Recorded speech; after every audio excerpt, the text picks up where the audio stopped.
નમસ્કાર દર્શક મિત્રો, ટીવી18 ન્યૂઝમાં આપનું સ્વાગત છે। મળી હતી ને અગાઉ એક 3 મહિના પહેલા એક જે આરોપી છે એને હવામાં ફાયરિંગ કરતો અમને વિડીયો મળી આવેલો હતો। તો એના અનુસંધાને અમારી ટીમ સતત વોચમાં હતી। દરમિયાન એક આરોપી જે છે દીપક કુટેકર કે જે સૂર્યા મરાઠી ગેંગનો છે એ ગઈકાલે પિસ્ટલ સાથે પકડાઈ ગયો છે, જેની કિંમત 35,000 છે। અને એની પૂછપરછ દરમિયાન એણે જણાવ્યું કે એને અગાઉ હિતેશ સોલંકી કરીને વ્યક્તિ છે એની સાથે દુશ્મની ચાલતી હતી, એટલે રોહિત ઉર્ફે મુન્ના દૂધ મારફતે આ જે પિસ્ટલ છે એ લાવેલો।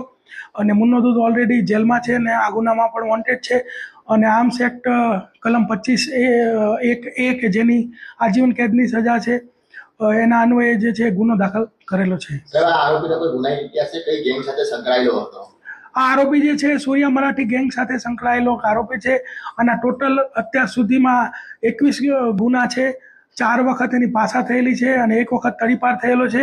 અને આ ગુનાઓમાં મુખ્યત્વે એટ્રોસિટી, રાયોટિંગ, ફાયરિંગ, મારામારી, ખૂનની કોશિશ અને NDPS ના ગુનાઓ દાખલ થયેલા છે। એને હિતેશ સોલંકી કરીને એક વ્યક્તિ જે છે એની સાથે દુશ્મની ચાલતી હતી, એટલે એના બચાવવા માટે આ પિસ્તોલ રાખતો હતો। હિતેશ સોલંકી કોઈ ગેંગ સાથે સંકળાયેલો છે? બધા અલગ અલગ ગેંગ છે, એક જ ગેંગ છે? એ તપાસ અત્યારે અમારી ચાલુ છે, હિતેશ સોલંકી કોણ છે।